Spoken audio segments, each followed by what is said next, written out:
like a king. You can act around now, say the same thing. They chasing the fame, they all want the name. But they ain't got what's running through these veins. Make way for the king. What's happening? Beck here with you again on a new Proud Panthers podcast. Yep, we're here 2 times now for this week. That's got to feel pretty good, Panthers fans. Feels good for me. I was actually hanging out around the basketball facility quite a bit today. Had a couple meetings over there, and when I was there, a lot of guys on campus right now with this elite camp that the team is sold out. That's impressive. I'll say everything that happened, well, really the past 2 years and just building up, magnifying. This is a pretty special elite camp from what I hear from a lot of the guys involved. And so I hope that camp goes well over the next couple of days. I know that the staff for this operation gets taxed, I'm sure, and they got their hands full with everything happening. But I got to watch some of the practice and take that in, and just feels good to be in that flow right now, getting closer and closer to those exhibitions, man. In October, I'm starting to kind of twitch and itch here. I need to satisfy. I'm just kidding. It'll be here, I guess, as soon as we still have a lot of really things upcoming, by the way. Don't forget all of this with the Proud Panthers podcast, a part of the Triad Talk Network, triadtalknetwork.com. You can still catch this on YouTube, youtube.com/@triadtalknet. And you can also hit this up on all your major podcast catchers as well, if audio is better for you than video. With that, we are going to have a whole dedicated page to High Point basketball as the season goes along. As soon as the non-conference games are officially announced, those will be up there. We're going to have live game broadcasts from there. We're going to have coaches shows up there for people to enjoy. Whatever other coverage I come up with, it'll be there for you as well. So plug in, check that out as soon as you can. We're going to have a guest again today. We're still trying to churn through and get as many of the guys some time spent with us here on the podcast, just to sit with them, get to know them some. We're more or less into mostly newcomers at this point, and that's one of who we have today, actually. Frankquon Sherman is going to join us here on the podcast in just a bit. The next episode, though, that's the one I've been teasing, been telling about for a few times. One that was backed by popular demand, we'll say. Athletic Director Dan Hauser. We're gonna kind of split some things up. We've had a few of these jump off with the players, and now we're gonna let Dan give us an update on the athletic department, an update on what he's seeing from men's basketball so far, an update on what it looked like to hire another basketball coach again in Wyatt Faust for the women's side. And I actually, with that, I asked Dan at the time, one of the most intriguing questions that I think I've probably asked somebody in that role, in that administrative role. It's kind of a nerdy, geeky kind of question for me. But hey, man, I wanted to know. I don't get to try to figure out how to hire the next big up-and-coming basketball head coach star like Dan has. So yeah, I rifled that one off at him, and it'll be coming up for you on Monday's edition of the Proud Panthers podcast back here. So tell your friends, tell your family, make sure everybody's getting their fix like me. Frankquon Sherman jumped over to High Point from Kennesaw State last year, where when I first saw and heard about Frankquon, I thought he would be like a really nice addition, easy plug and play here for our High Point Panther team, not only because he's got the experience and he's really been a big part of Kennesaw's game plan since his career started. He's played 24, 32, and 35 games, respectively, over his career, getting things going for Kennesaw State. So I saw that. I thought, man, that's pretty straightforward and easy. The other thing that I'll just say jumps off the paper, this is before I ever saw Frankquon, before I've met Frankquon, before anything, in terms of more in depth that I could make on the guy.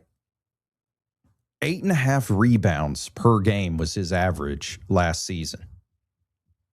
He took that up 50% off of his best that he had in his career. Those are the type of guys that you need on a roster. You need guys that'll get the rebounds. You need guys that'll get the deflections and the steals. And when we played our best brand of basketball as a High Point team a season ago, we limited opportunities for opposing offenses. I mean, simply put, that's what it was. It was done in a number of different ways. But if a team goes one and out, one and done on their offensive end, that's going to be a lot easier to win a basketball game. So I just saw 8.5 rebounds average, and that's a lot of what I like to see. I like to meet the guy, shake hands, get to know somebody, but 8.5 rebounds a game, that's nice. So Frankquon comes with that before he ever stepped on campus at High Point. The other thing about Frankquon that I'm not sure who said it first, though. So I'm sorry if it was you, and I'm not giving you credit here. I try the best I can. Somebody alluded to the fact of Frankquon Sherman is a Terry-esque type player. Now, that comes to me that when somebody says that, based off of what Terry Anderson did for our High Point basketball program last season, that's a steep mountain to climb. Those are going to be some high expectations setting for somebody before they come. I don't love that a ton because my vision is everybody's their own person. Like Frankquon Sherman is Frankquon Sherman. He's not Terry Anderson. And there won't, Terry's Terry. He's not Cam Fletcher, for instance. All these guys, they're different. But I do think with regards to us as fans, if we haven't seen a player a whole lot, we don't have experience with them, all we have is who we're accustomed to and who we know, then I think it's safe sometimes to try to make a comparison that's like, yeah, this guy kind of is like this other person. Terry did some things last year that, again, would be similar to what I was talking about with the 8.5 rebounds that Frankquon Sherman's bringing to the table. Terry just made plays to limit opposing teams doing what they wanted to do and getting our wheels turning sometimes when nobody else could or would. And Terry, personally, I kind of have a soft spot for Terry because we sat in a room preseason together before last year. Yeah, I could see all over him then that he had something that he wanted to prove big time. He shared struggles, difficulties that came along with his first season at High Point, where it was battling injuries and he just wasn't himself. And then he really, I think, always had a little chip on his shoulder because he felt like he deserved some type of respect, some type of honor from other leagues members in Big South voting. And he shared with me, it's like, yeah, I didn't get any of that. So all that preseason, then what he was able to go out and do and deliver for this team, high expectations to be putting on somebody like Frankquon Sherman. So I don't hate that somebody tried to align the stars for us that didn't have a ton of experience with Frankquon and know who he was. But I do just say caution yourselves when you're starting to try to compare and contrast guys, new guys on this roster to the guys that we may have had before, because it just doesn't always marry and mesh that well. For me, when I sat down with Frankquon, it's clear that he likes to be somebody that lets his play do the talking. You'll hear as he's joining us on the podcast in just a few. Soft-spoken dude, seems very humble, just kind of chill. I'm going to do what I got to do, and I'm playing basketball. It's not that complicated for Frankquon. I like that. I think again that's easy going in a locker room full of dudes and you're trying to mesh a team together, especially before you don't know everybody. Now, Frankquon and CJ Brown, if you missed that episode, I think we released that when Monday earlier this week. CJ Brown and Frankquon go back a little bit. They played against each other from Georgia, so shared similar. I think their paths crossed a few times, so that helps as well. That the two of them can kind of gravitate towards one another. They each know each other. In the practices that I've seen Frankquon play in, and again, my observations of practice have been more limited, but I'm trying my best to glean some things through this time about all these newcomers and see what we've got before we get to game time. I think Frankquon, at first, he and a couple of the others, they're coming over. He spent 3 years at another program. And I feel like I say this all the time, so I'm kind of getting tired of it. But now that we're in this age of college athletics, now that we have the transfer portal and all this moving and shifting around, it's not just an individual thing for Frankquon or maybe even some of these other guys that I could say the same comment for. But when I first went to practices back earlier in the summer, I could tell the pace and everything that we were doing, the terminology and some of the movements and where to be and how we want to approach certain things, both defensively and offensively. It wasn't settled in for Frankquon yet. The good news is for Panthers fans is I think across the board, I've now heard from 2 or 3 different sources, but they really actually said it here in these interviews. They're players, the guys that we've had right here on the podcast, that they feel like they're steps ahead of what last year's team was. I think I heard that both from Cam in his interview with us. Braden said that in his time with us. Maybe Conrad. I can't remember back exactly, but after Frankquon and some of these other guys came and they've had devoted time to other programs who did it different, who they just were accustomed and into their system. And when you switch, put yourself in their shoes. Let's say you're working for UPS. Well, UPS is delivering packages and doing their logistics and everything one way. When you switch to FedEx, it may not be exactly that same way. So even though you're really good at delivering packages at UPS, it's going to take you a hot second before you can really put that on display and be really good delivering packages for FedEx. And that's where we're at. We're living in that reality right now. I've seen all these guys, though, the good news to it, including with Frankquon.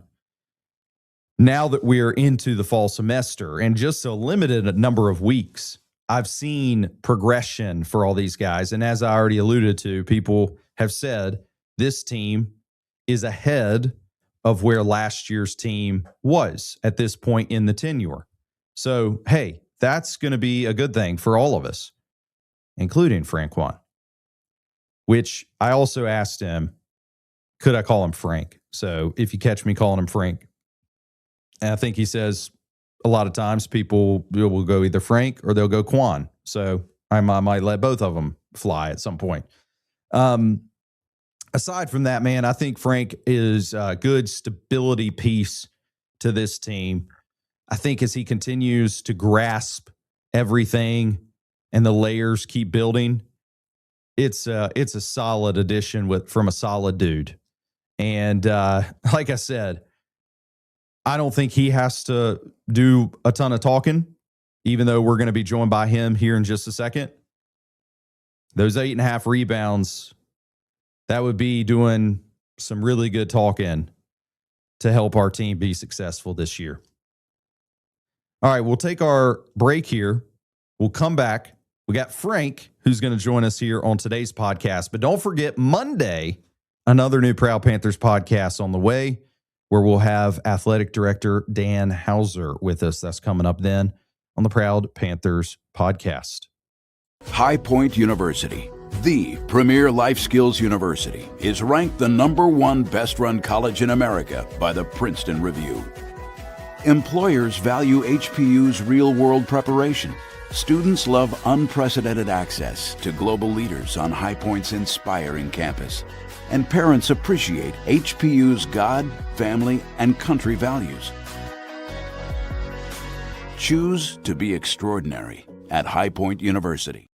Joining us here on the Proud Panthers podcast, newcomer to the Panther family, Frankquon Sherman. Frank, how's it going, man? Do you mind if I call you Frank, by the way? That's okay. Okay. I'm doing pretty good, though. How about you? Yeah, good. I've heard a lot of the guys around summer workouts and on the team calling you Frank, and so that just intuitively clicked in. Is that something that you grew up with as well, or maybe when you got here, it was just like a nickname that stuck? Well, since I grew up at like elementary school and stuff, they call me Frank, but some people call me Quon too. Okay, so it could go either way. I mean, Quon's not bad either. I'm depending on how I'm feeling throughout the rest of this, we'll see what I go with. Well, we're happy to have you join the Panther family here. A team that is coming off of, again, history-making season. The way that Flynn Clayman got things elevated even once again somehow to get to the NCAA tournament, win a game this last year. A lot of things are just working in the right direction. And you, Frank, come in as somebody that I think we felt like we need more guys that play a brand of basketball mirroring some of the things that we saw on this team last year. And that's what I've noticed from you early. Do you feel that way? Do you feel like in watching this High Point team a year ago and kind of doing your own scout to join us that you felt like, oh man, that would be a good fit for me? Yes, sir. I feel like that would be a good fit for me, just like bringing the energy, being that tough guy. Is there anything that, from our success that caught your attention before some of the staff here may have reached out, or, your first hearing of High Point and this basketball team was through maybe a coach? The crazy thing was when we was in March Madness, we was up there in Oregon with y'all, so we played like right after y'all. So I had saw a little bit of y'all game and stuff. So, and then like y'all was popping up on TikTok and everything. So it's pretty cool like to see y'all and know y'all a winning culture. When you were at Kennesaw and, you were in some of those tournament games, as you get here to High Point, you're working with the guys that you are on the team with now. Do you feel like that's some experience that you could share with them and say, hey, I've been to the tournament. I know that's a place you want to get to. This is how we can make it happen? Yes, sir. I feel like that's a big part too. I feel like I've also been there, but they got an extra game in us and won. But I feel like that experience for the guys that haven't been there, that's new on the team, I feel like all of us we're going to be able to pull that winning culture together and get back there. When you started working out with the team over the summer, I know we get here early and, start working out. So one of the things that I hear from new guys on the team is the amount of work, the pace that work is put in at, amount of shots. I mean, a lot of the different things that honestly you players are doing even on your own time, not an organized practice setting. It's a certain level that's elevated than maybe some of the other programs around the country are running. Is that what you have experienced or no, that's a little overblown? I mean, that's what I've experienced. I feel like we put in a lot of work here. I feel like, yeah, even with the shot tracker and all that stuff, for a whole bunch of shots. I feel like here, though, it's all about work and getting better. When you guys got your break, I know one of the things that you had the experience to do was to actually keep working, keep putting in the work out in Arizona with a few other members of the team. How did that get put together, and was that good? Do you feel like for you guys that you got a touch of a break, but at the same time you were able to still put in some sweat equity and keep working on things? I feel like that was a real good experience for us that went out there. Because that's one of the best trainers in the whole world, and I feel like we're gonna have to sacrifice some stuff to get where we want to go. Even though you said we had a week and like a little bit of a break, I just feel like this was the stuff we're gonna have to sacrifice to get to where we want to go. So as we come and kind of turn our focus to this coming season here at High Point, is there anything in particular that you are looking forward to the most? Is it maybe some of the opponents that have already been leaked on the schedule? Or is it just I'm tired of beating and banging on all my teammates and I'm ready to play somebody else? It's definitely ready to see new faces, play different teams because you feel we've been going at each other all summer. So it's really to put it on somebody else. And also the fan base. Like you guys got a real nice fan base. Is there anything from a leadership standpoint? I'm talking like maybe some of the veteran guys, returners, if you will, on the team that you feel like they're implementing and is a common goal for the team coming into this next season? The common goal, of course, to win, get past that first game, and then honestly try to go to the Sweet 16 or farther. So really, this is just our main goal: to win and keep putting in the work and stack day by day. I'm somebody that when I watch the game, I actually really enjoy almost scouting players a little bit. Like I really just watch individuals, how they play, what their strengths, what their weaknesses are, kind of almost even to get a feel for who the person is a little bit, which sometimes can be hard to do. So, but if you were to almost self-scout yourself, your game, and say like, hey, this is what I feel like are my strengths, tell them what, they can expect from a Frank Sherman. I just feel like I'm bringing the energy every night, be the hardest playing dude, toughest playing dude on the defensive end, just take care of that, then make winning plays. One of the stats that jumped out to me about you throughout your career is your rebounding. That is something on a stat sheet. It's not always the most flashy thing, although double-doubles, are made through getting rebounds in large part, especially for post players. But it could be something that could easily be overlooked because people just jump to the point. So that, the flashy things. Is that something you pride yourself on, is going and grabbing the boards? And maybe how did that start? Is that a special focus for you? Yeah, there's something I pride on, getting rebounds. But, I always rebound. So, it's really just that winning mindset, doing whatever the team needs and where it comes from. We were talking just so people could maybe get another behind-the-scenes curtain look of Frank Sherman, that you like getting on the sticks, playing maybe a little bit of college football, video games, and hanging out in your free time. If you had to make a prediction with the upcoming college football season, name one team you think might make the college football playoff. Miami, they're a pretty good team. They're going to make it. Yeah. Darian Mensah, who slid over from Duke, and then they've got Tony, the receiver, playmaker, all over the place. You're bound to probably have an elite defensive front again. You're right. Yeah. So Miami probably, that's a good guess. I like that. Would probably make the college football playoff. Well, man, I appreciate you hopping on with us, taking time to share a little bit about yourself. Definitely looking forward to having you in a Panthers uniform coming up this year. Yes, sir. Thank you.